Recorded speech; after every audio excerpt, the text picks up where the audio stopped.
আমাদের জন্য এই নতুন বাস সার্ভিসের শুভ উদ্বোধন, যাতে আমরা প্রত্যেকে চলে যেতে পারি দীঘাতে। বাসের চাকা ইতিমধ্যেই ঘুরে গেছে। এই অনন্য সুন্দর মুহূর্তের সাক্ষী থাকলাম আমরা প্রত্যেকে। এবং হচ্ছেন দক্ষিণবঙ্গ রাষ্ট্রীয় পরিবহন সংস্থার সম্মানীয় চেয়ারম্যান সুভাষ মণ্ডল মহাশয়, তার সঙ্গে অবশ্যই রয়েছেন এসবিএসটিসি। এইভাবে বাস দেওয়ার ব্যবস্থা করেছেন এবং ইতিমধ্যে আপনারা জানেন যে আমাদের দীঘাতে জগন্নাথ দেবের মন্দির দর্শনের জন্য সেখানেও গোটা রাজ্য জুড়ে বিভিন্নভাবে বাসের ব্যবস্থা করা হচ্ছে। তাই আজকে এখানে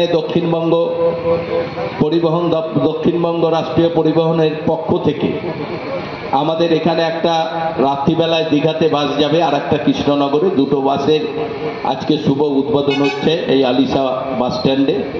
তার মঞ্চে উপস্থিত রয়েছেন আমাদের মাননীয়া ডিএম ম্যাডাম রয়েছেন, আমাদের সম্মানীয় এসপি সাহেব আছেন, আমাদের রাষ্ট্রীয় পরিবহন সংস্থার আমাদের চেয়ারম্যান মাননীয় সুভাষ মণ্ডল মহাশয় আছেন, আমাদের সহকর্মী আমার বিধায়ক, এই উত্তরের বিধায়ক আমাদের নিশীথ মালিক সহ প্রণববাবু রয়েছেন, বিভিন্ন কাউন্সিলররা, আমাদের পঞ্চায়েতের মেম্বাররা সবাই উপস্থিত রয়েছেন, সর্বোপরি আপনারা সবাই রয়েছেন। সবাইকে আমি শ্রদ্ধা ভালোবাসা জানাই। প্রতিদিনই বিভিন্ন জায়গায় এইভাবে বাস একটার পর একটা নতুন বাস উদ্বোধন করা হচ্ছে, কারণ এখন এত যাত্রী সংখ্যা বেড়ে গেছে গোটা রাজ্য জুড়ে।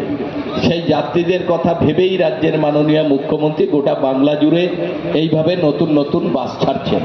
এবং ইতিমধ্যে যেটা বললাম যে জগন্নাথ দেবের মন্দির, যেটা আমাদের দীঘাতে যেভাবে মানুষের ঢল নামছে, মানুষ যাতে সুবিধা মতো জগন্নাথ দেবের মন্দির দর্শন করতে পারেন তার জন্য প্রতিটি জায়গা থেকে বাস ছাড়া হচ্ছে, যাতে কোনো মানুষের কোনো অসুবিধা না হয় জগন্নাথ দেবের মন্দির দেখার জন্য।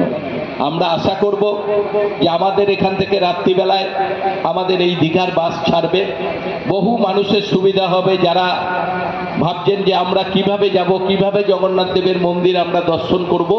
সেই মানুষদের কথা ভেবেই আমাদের চেয়ারম্যান সাহেব সুভাষ মণ্ডল মহাশয় রয়েছেন, তিনিও চেষ্টা করেছেন যে বর্ধমান শহরের মানুষ তথা আশপাশের আমাদের উত্তরের সমস্ত এলাকার মানুষ যাতে তারা দীঘাতে যেতে পারে এবং জগন্নাথ দেবের মন্দির দর্শন করতে পারে। তার জন্য দীঘার একটা বাস, তার সঙ্গে কৃষ্ণনগরের আরও একটা বাস এখান থেকে কৃষ্ণনগর পর্যন্ত যাবে, সেই বাসের আজকে উদ্বোধন হচ্ছে। আমরা আশা করব এইভাবে গোটা বাংলা জুড়ে রাজ্যের মাননীয় মুখ্যমন্ত্রী যেভাবে মানুষের কথা ভাবেন, মানুষের কথা চিন্তা করে মানুষের চাহিদা অনুযায়ী গোটা বাংলা জুড়ে হাজার হাজার বাস এইভাবে উদ্বোধনের মধ্য দিয়ে মানুষকে সুবিধা করে দিচ্ছে। সেটাই আজকে আমাদের বর্ধমানের এই আলিশা বাস স্ট্যান্ডে কদিন আগেও বাস উদ্বোধন হয়েছে, আজও সেই বাস উদ্বোধন হচ্ছে। বহু বিশিষ্ট ব্যক্তিত্বরা মঞ্চে রয়েছেন, আপনারা সবাই রয়েছেন এই শুভ উদ্বোধনী অনুষ্ঠানে। আমরা মনে করি এইভাবে পরিবহন দপ্তর, পরিবহন সংস্থা খুব ভালো, আমাদের বাংলায় যাতে মানুষের সুবিধা থাকতে তারা এইভাবে কাজ করে চলেছেন, সেই কাজ আরও যাতে সাফল্য সঙ্গে হবে সেটা সবাই মিলেই তারা চেষ্টা করছেন। সবাইকে ধন্যবাদ, সবাই ভালো থাকবেন, নমস্কার।